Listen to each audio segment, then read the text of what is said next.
Welcome back. All right, so we're going to review the other 5 games that took place today. If you're looking for a review of Arizona and Washington, that's already on the channel.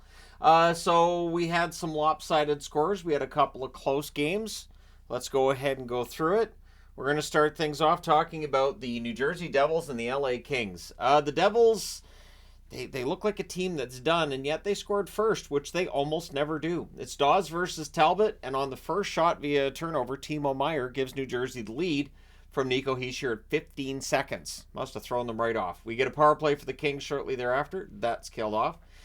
Devils then get a power play. That was killed as well. The shots are 5-1 for New Jersey, 6.5 minutes in. But then on a breakaway, Philippe Danault scores from Fiala and Gavrikov at 7:56. The teams exchange turnovers. Laferriere has a rush chance that saved. Hischier's denied on a turnover. And then Laferriere, it's a failed clear by New Jersey. It ends up in their net. Dubois with the assist at 14:49. Gavrikov then has a late shot that's kicked aside. It's 2-1 for LA after the first. Second period, early press by the Devils, but the shots are 3-1 LA 4 minutes in. Fiala to Danault, there's a near miss there. We get a power play for the Devils. Jack Hughes fires one wide on a rush. That power play's killed off. Pretty good penalty kill there because it's LA. Of course it's a good penalty kill. Things get pushed in a hole by Talbot, and then at 12:22, Danault gets the second goal of the game. Interesting, since Danault didn't have a goal at home all season. Now he had 2. Assists to Roy and to Moore as well. Cross crease pass and buried there. Then we get a power play for the Kings. They score on that as well. 12:57, so 35 seconds after it became 3-1, it becomes 4-1. Fiala from Kopitar and Doughty, he wires that one on the cycle. Schmid goes into the net at this point. Nico Dawes is done. While I talked a lot about the goaltending in the last game, I didn't feel like the goaltending was as bad for New Jersey in this one. Man, Devils press with 3.5 minutes left, but yeah, it's 4-1 LA after 2. I got a snicker about it because honestly, New Jersey's goaltending's just, if you're the opposition, it's the gift that keeps on giving. So Jack Hughes has a slot shot that's saved in the third. There's a near miss for Laferriere. Shots are 5-0 for the Devils 3 minutes in. The Kings press at 7 minutes. There's a power play for the Kings. That's killed off. Lewis hits a post on a rush. The goalie pull happens with 5.5 minutes left because they're down by a bunch. And Danault gets the hat-trick goal from Moore and Fiala at 17:47. Your final score in this one's 5-1 for the Kings. They go to 31-19-10 with the victory. New Jersey 30-27-4, and that light of hope that they might make the playoffs is really dimming quickly. Shots on net, 11-7 New Jersey in the first, 9-6 LA in the second, 14-6 New Jersey in the third. Final shots, 31-22 for New Jersey. Power plays, 0 for 2 for the Devils, 1 for 3 for the Kings. The hits, 23-14 for the Devils. Dawes saved 9 out of 13. He saved 10 out of 14 in the last game. My math tells me not great save percentage. Schmid saved all 9 shots in relief again. Talbot saves 30 out of 31 at the other end. So they got out goaltended, and that's it for the New Jersey Devils trip through California. All right, next up, the Winnipeg Jets and the Buffalo Sabres. This was a really good game, and honestly, Buffalo gave it everything they had. So it's Brossoit versus Luukkonen. Early Skinner chance that gets held. Jets press at 3 minutes. Sabres press at 5.5 minutes. The shots are 3 apiece at 8 minutes, so very evenly played to this point. Scheifele has a net feed that gets picked off. Appleton had a rush chance that's blocked. Niederreiter couldn't bury one in close. The physical play is picking up in this game. Fans call one, the referee does not. Jets press with 5.5 minutes left with 3:22 left. Appleton bumps into the goaltender, so he goes to the box for that. And on the power play with a good cycle, Peterka buries one. Alpozo and Skinner with the assists at 17:23. It is 1-0 for the Buffalo Sabres.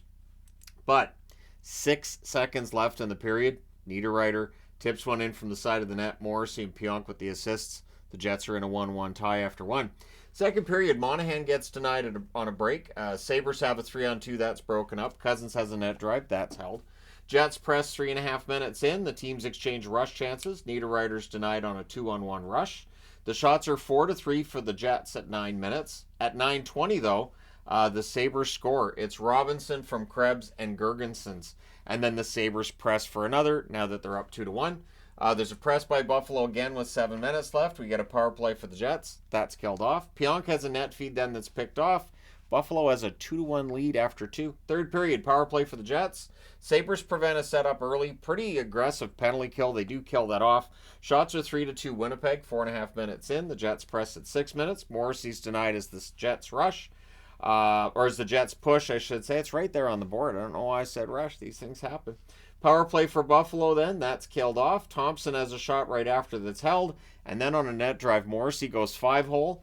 That goal at 10:38 from Scheifele and Nemesnikov ties the game. The Sabres press to respond, but they would turn the puck over, and on a rush, Barron scores. Perfetti with the assist at 13:55. That's the first point Perfetti's had in a while. Then there's a near miss for Nemesnikov. The goalie pull happens with 1:40 left, and at 18:39, Nemesnikov hits the empty net from Kyle Connor, and then they pull the goalie again, and at 19:06, Monahan hits the empty net from Lowry and Appleton. So it was essentially a one-goal game that became 3 goals due to empty netters. Winnipeg wins 5-2. They go to 39-16-5 with the win. With the loss, Buffalo 29-29-4. So rough time for Buffalo fans if you were starting to think maybe, but again, I can't even say it. Shots on net, 13-6 Winnipeg in the first, 8-6 Winnipeg in the second, 14-8 Winnipeg in the third. They outshoot Buffalo 35-20. Power plays, 0-2 for Winnipeg, 1-2 for Buffalo. Hits were 24-18 for Winnipeg. Brossoit saved 17 out of 19.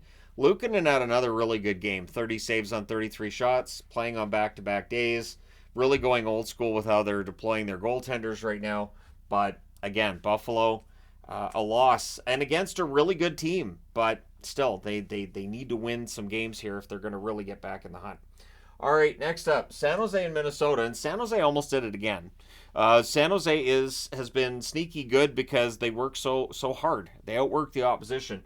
Kakinen versus Gustafsson in this one. Wild press 3.5 minutes. The fans call one. The referee does not. Shots are 4-1 for the Wild at 4 minutes. We get a power play for Minnesota. That's killed off. Just the one shot. Hartman to Dewar. There's a near miss there. Lettieri has a chance. That's held. Rossi's denied in close. That puck's held there. The Wild press in the final minute. Rossi gets denied again. Granlund had a rush chance that he fires wide in the closing seconds. It's scoreless after one. Not a lot of scoring opportunities really in that first period either. It would be different the rest of the way. Second period, early jump for the Wild, but we get a power play for San Jose, and at 1:39, Granlund scores. Wires one from the left circle, so that makes it a 1-0 lead for San Jose. The Wild then draw a power play, and they score on it. The San Jose Sharks scored during the power play first. Sturm on a turnover rush scores at 4:56. Then Minnesota scores during that same power play. It's Freddie Gaudreau from Chisholm and Brodin at 5:48. So that makes it 2-1 for San Jose. But then at 7:01, it's tied. Kaprizov roofs one on a fast break. Mason Shaw with the assist. I think that's Shaw's first point since coming back to the Wild. Good for him. We get a power play for the Wild. It's 4 minutes. It's killed off. I think there were 2 shots during that. The Wild do press after it's done. Boldy has a shot that's held in order to get a change. They were held down for a while. Kakinen getting that save and hold so they could get that line change. So it's 2-2 after 2. Third period at 23 seconds, Duclair buries one on a breakaway. So all of a sudden it's 3-2 for San Jose in Minnesota, and Minnesota needs wins to keep their faint playoff hopes alive.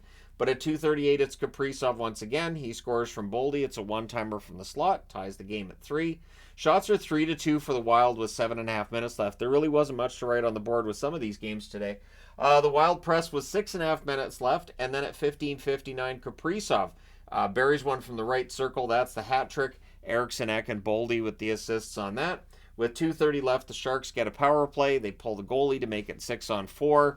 But the Wild, they kill that penalty, and they hang on. They win this one 4-3. They go to 29-27-6 on the season. For San Jose, 15-39-6 with the loss. Shots on net favored Minnesota the whole way. 11-3 in the first, 14-7 in the second, 7-5 in the third. Final shots 32-15 Minnesota. Power plays, San Jose 1-2, Minnesota 1-4. The hits 24-14 San Jose. Kakinen saves 28 out of 32. Gustafsson saved 12 out of 15 at the other end. So Gustafsson, not great stats for him, but San Jose just didn't get enough shots to see if maybe there was some more vulnerability there. All right, next up, Vancouver and Anaheim. So Vancouver, I thought, played a decent game. I didn't get the feeling they were going to blow the lead in this one. It is Anaheim, so there's kind of a grain of salt to that, but it's a sign that maybe this rough time that Vancouver's been having, maybe it can get better. And they have a 9-game homestand coming up, so if they can do well in that homestand, maybe they can solidify their spot and really make sure nobody can catch them. There's a team over here that I'm wearing the jersey of that could technically catch them. So DeSmith versus Dostal, the Canucks press and they score. 137 in, it's Höglander roofing it in close. It was the first shot. Hughes and Hronek with the assists, and then Anaheim scores on their first shot. It's Killorn from Jones and Vakanainen at 4:15. Buries that one from the side of the net. So 1-1 tie, and it looks like maybe we'll see a lot of goals in this one. Spoiler alert, we don't. Fans call one, the referee doesn't. The shots are 4-2 for Vancouver at 9.5 minutes. Hronek nearly scores. Puck goes through, doesn't go in. Ducks press with 6 minutes left. Besser has a one-timer, that's held. The Canucks press with 1.5 minutes left. With 33 seconds left, the Canucks get a power play. So they're tied at 1 after 1, and they've got the power play going into the second period, do the Canucks.